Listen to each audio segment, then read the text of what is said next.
I always do that. I'm a night rider. Every time that I go up past midnight, I swear I get higher. Swear I gotta get higher now. I'm a night rider. Every time that I give what I got, I supply that fire. I supply that fire. What's going on, bookworms, and welcome back to another episode of Bookmarks with Bump, a social commentary podcast where tweets are gathered and bookmarked, stored away, put on the shelf. And these tweets, they're not just tweets like one and done or a zinger, which is what the app is known for. I mean, it's always good for a good laugh whenever you're sitting down on the toilet at work and scrolling through, as I do. However, this is Bookmarks with Bump.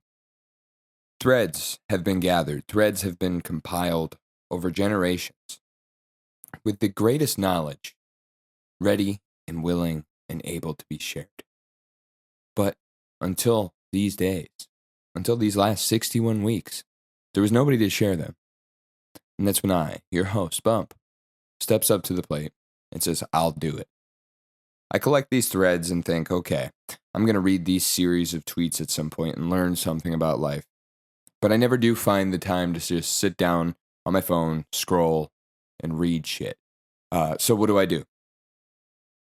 I take an hour to 30 minutes to an hour once a week and sit down and little by little whittle away at these threads that I've had stored.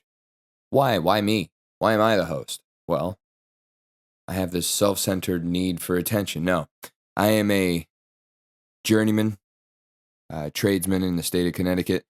I am an 8-year recovering addict. I am the jack of all trades. Meanwhile, I just won my master's in one. I'm a National Academy of Sports Medicine certified personal trainer. There's a lot that goes into the man bump. And so I sit down and use my expertise to give a little bit of seasoning to these threads. And now, hopefully, we all learn something. And hopefully, you've been listening to my disclaimers as I read these tweets when I tell you that the links are always in the description. So feel free to read along. Bookmarks with Bump is a pro sing-along show. Today is a pro sing-along day. Here we are. It's Friday, August 15th as I record this. You'll be hearing it on the 17th. It was a very good year. Yesterday, the physical certificate, actually came and showed up at my job, stating that I completed my apprenticeship. And they do like a coronation type deal when it does come in, and they congratulate you and give you a gift in front of all of the management team. And so that was cool. But the following day, today, the president, sick bike, bro, the president of my department, president of operations, that is centered around the shop floor that I work on, he retired. And I'm looking at the contrast in those moments, and it was great. I mean, he was a good mentor to me. He was always available whenever I needed advice on something. His door was always open for me, and he was always encouraging. And so when I went to congratulate him, he just grabbed me and he gave me one last little kick in the butt there and kind of sailed me off. He congratulated me on basically beginning my career as he's ending his. And I think about it, I'm 31 years old. I'm looking at a man who's 65, and he's beginning his next lifetime. I just started the lifetime that I'm currently sitting in. It's such a crazy thing to think about. And you think about the first 30 years of your life, and there have been trials and tribulations and struggles that helped me learn how to be exactly who he was congratulating me for being. And I take these 30 years and I run with it using everything that I've learned. I'll be entering my next lifetime around the same time that he did. What a wicked web we weave, and the trades and the journeys as we float along the river of career. But remember, it's always important to be where your feet are. And where my feet are right now are in a very precarious position. As we all know, I'm training for another race coming up September 7th, and I'm just focusing in on recovery in between workouts and different techniques and tips. And I came across something to do with feet, because your feet are what connect you to the ground.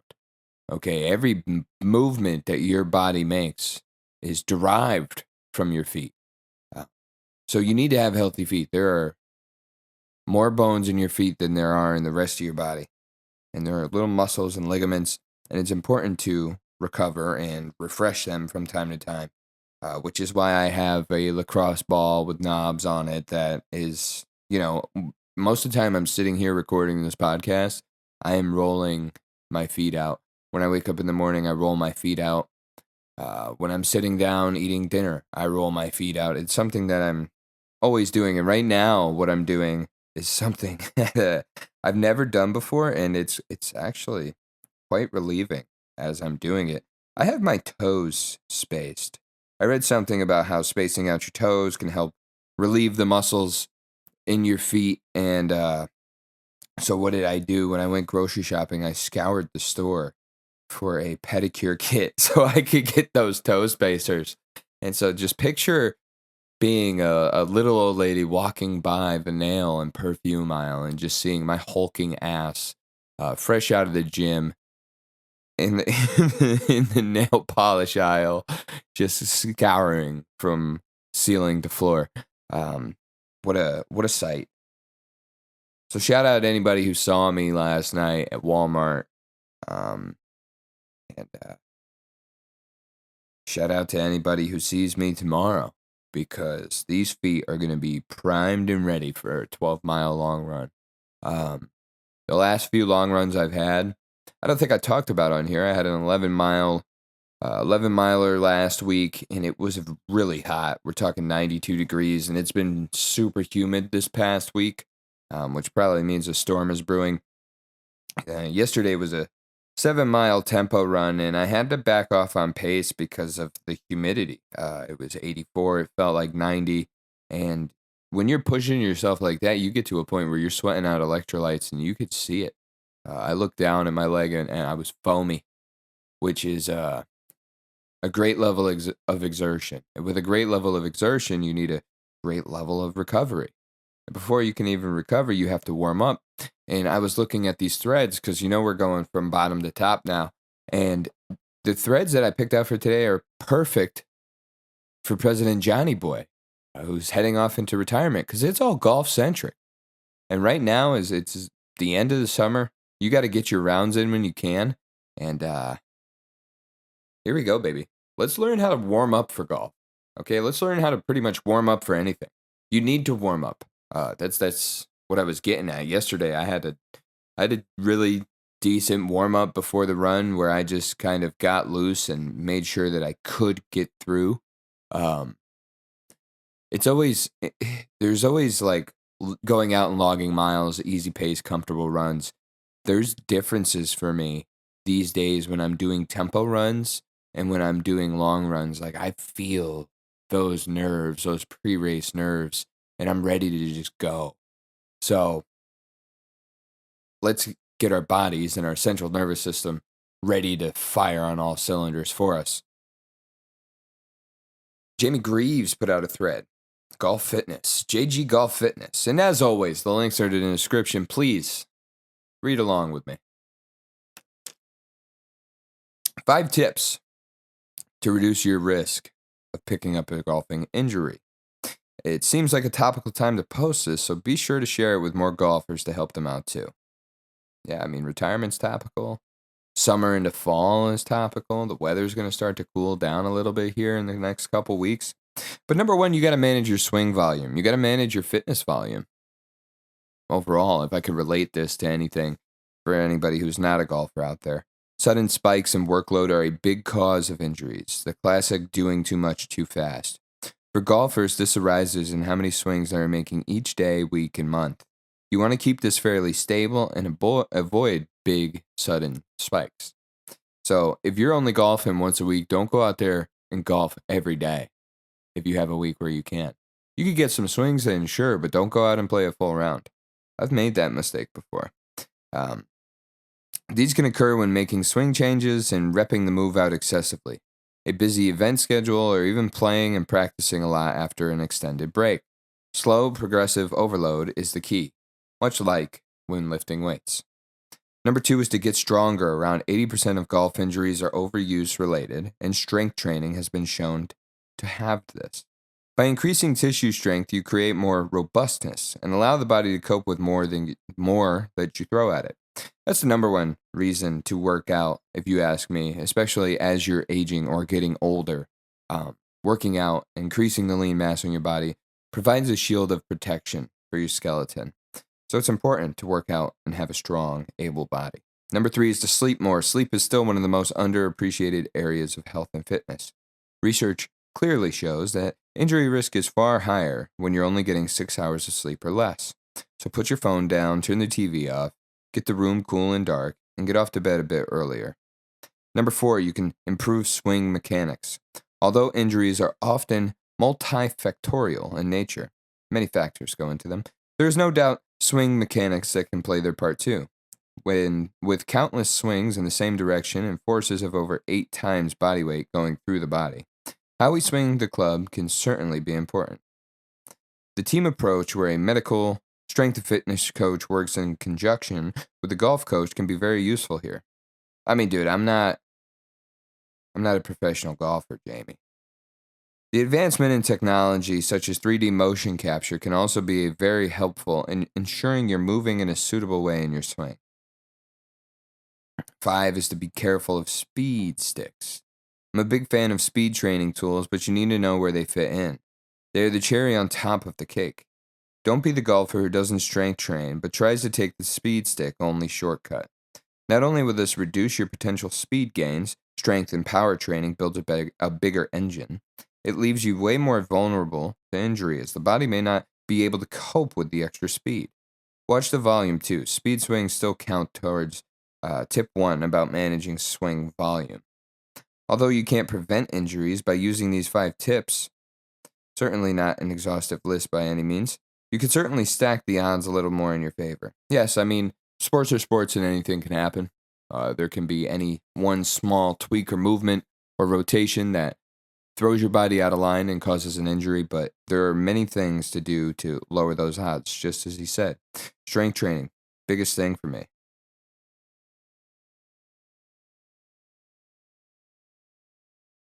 That was reducing the risk. Now we have a warm-up, okay? And then we'll get into strength training after that. We have a warm-up here. There's 7 simple warm-up exercises for golf using just a club. As investing a few minutes to prepare your body to perform is such a low-hanging fruit to better performance. So, if you're playing this weekend, give some of these a try. Number 1 is the rotational press, where you have your club in your hand and you're doing a swing-like motion, except you're holding your club across the middle of your chest and pressing it into the air. This is also a thread by Jamie Greaves, so please read along. Links are in the description. Number 2 are side bends. Just really get flexible here, holding the club in a wide grip and bending from side to side laterally over your toes. Then you have 3 golf posture raises, where you're standing in your swing stance. You have your club holding it at the grip and holding it at the head, and you're just raising the club over your head. All of these are included in the tweets. There are demonstrations on your X posts here. I encourage you to watch and read along. You have leg swings where you're holding onto the club and warming up those hamstrings much like you would before a run. Hip hurdles, hip cleaners, whatever you want to call them, where you lift your knee up at 90 degrees and you just rotate your hip in and out of that socket. Number 6 would be the pendulum, where you're just going through your backswing, but giving an extra bit of rotation there. And 7 would be the split squat hold and rotation, really helping you get some balance and stability here and warm up the body and get the muscles activated that you're going to need. Swing through swing. Try a few quality reps of each on both sides if applicable. and see how your body feels after. It should only take a few minutes, and it's going to help you a lot. Warming up, like I talked about before we talked about reducing the risk. I had everything backwards, but it's all going to sound good. Don't worry.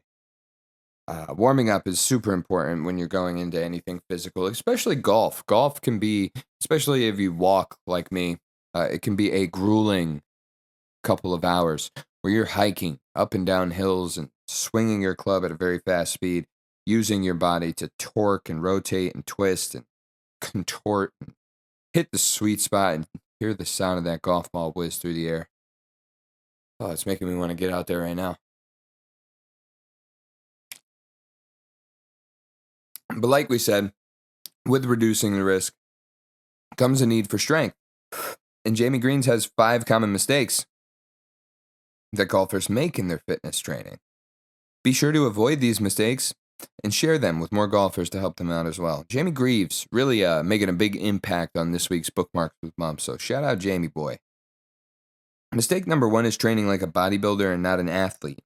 If your workouts are based on chest day, arm day, etc., and every exercise is done very, very slowly, you may want to rethink your strategy.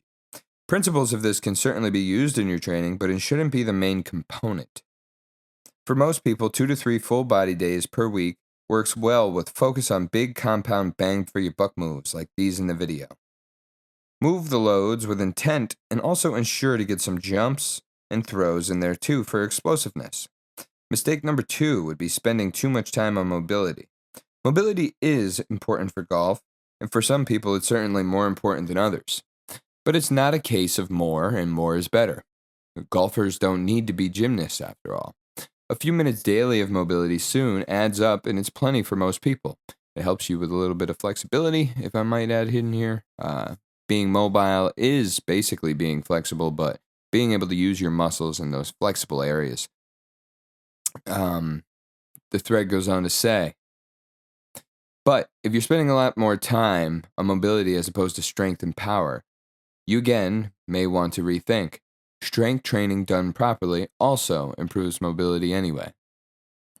That means full range of motion, engagement in all of the muscles. Mistake number 3 is to stop training when the season starts. This is a big one, especially amongst elite golfers. As golf ramps up, training is often one of the first things to go. Not only does this make long-term progress difficult, as the off-season gains are constantly lost in the season, it also increases injury risk. Mistake number 4 would be overcomplicating exercises. Just because an exercise is complicated or looks cool doesn't mean it's beneficial. Ask yourself, what is the intent behind the exercise? If the intent is leg strength, for example, is performing the move on a Bosu ball or adding in rotations making it any better or worse of an exercise? I can almost argue that a Bosu ball and rotational exercises are great for golf. There is a lot of balance, stability, and rotation needed in the sport of golf. So those are the types of things that you want to look at, like wood chops with the cables, where you're bringing the cable down across your body as if you're swinging an axe. That would be a very beneficial exercise. Or chest flies. The compound lifts should be a mainstay for anybody. Everybody should bench, squat, deadlift, pull-ups, those types of compound exercises where you're hitting the full body. Everybody should have their base of strength built by those core 4. Mistake number 5, thinking you need to kill yourself in the gym to make progress. Your workouts don't need to leave you not being able to move for days on end, and you don't need to be in the gym for hours a day. Most golfers can make huge progress working for 2 to 3 hours total a week, and at just a relatively challenging intensity. What other mistakes would you add? Let me know. All right, I'll let you know, Jamie Greaves. Not working out enough is also a mistake. Consistency is the biggest thing, though. Like he said, when the season starts, most people fall off in the gym, and you really shouldn't. Lifting weights, no matter what your goal is always going to be the most beneficial thing you can do by having that reduced risk of injury, by having that lean mass on your body. Not only does the lean mass keep you safe, it keeps your metabolism burning. So if you're building mass every day, losing mass every day, building mass, whatever, your metabolism is still firing on all cylinders. It's all about being consistent, as it always is in strength training. And we have some exercises listed here, 10 of them by Jamie Greaves, which are pulling strength variations for golfers. So please, there are video demonstrations in the thread. I encourage you to read along, watch along. Featuring both at-home and gym-based variations, as a strong, robust upper body is crucial in developing speed and power in your swing and reducing your risk of injury. Number 1 would be the lat pull down. This is a very common exercise in the gym. Not many people don't know what a lat pull down is. But if you don't, you have a bar above your head, and instead of doing a pull up, you pull down the weight. It's a variation of the pull up, really. And for people who can't do pull ups, it's a great way to build strength and build your base until you're able to. Number 2 would be a split stance banded row and reach. The split stance is for stability factor, and you grab your elastic bands, your resistance bands. You wrap it around a tower at about shoulder height. You take your split stance and you're just pulling and rowing that resistance band back while reaching out the other hand, adding some rotational strength in the back and in the torso. Number 3 would be chin-ups. We all know what those are. A banded bent over row. Ideal warm-up for or at-home and hotel option. Imagine just a dumbbell row. And now imagine doing that with resistance bands underneath your feet instead. T-bar row. If you don't have a T-bar in your gym or in your home and you have a barbell and a weight, pop that weight on the barbell and clasp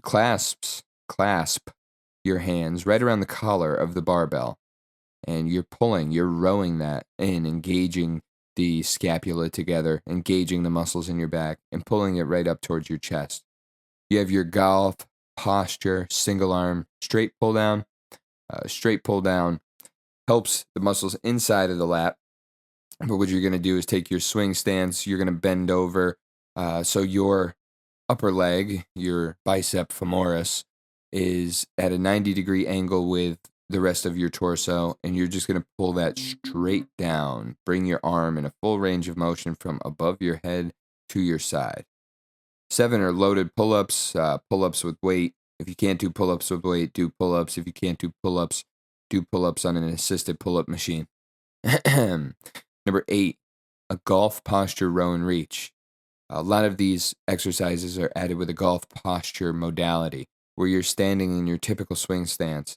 You have one hand reached out while you're rowing a weight or a kettlebell into your side.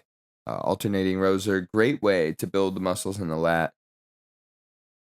And number 9, you have a cable row and reach. Pretty much the same thing as the split stance row and reach, except now you're taking a stance where your feet are even. All of these are adding rotation and kind of explosion in these movements. And number 10 is a feet-supported chin-up. It's a nice variation when trying to progress to full chin-up. Chin-ups, as I spoke about last week, are a great variation to send yourself into pull-up land. And using weight underneath you or resistance bands is a great way to build yourself and build your confidence, build those muscles to the point where you're able to do it on your own one day. Because let me tell you something. As somebody who's a lifetime not able to do a pull-up person, once you hit that first pull-up, you're going to feel like $1 million. You're going to feel like you made it. And once you hit one, you should want more. And after this episode, you should also want more. Because it's a short one. I'm wrapping it up. I've had a long week, and I have another long week ahead of me.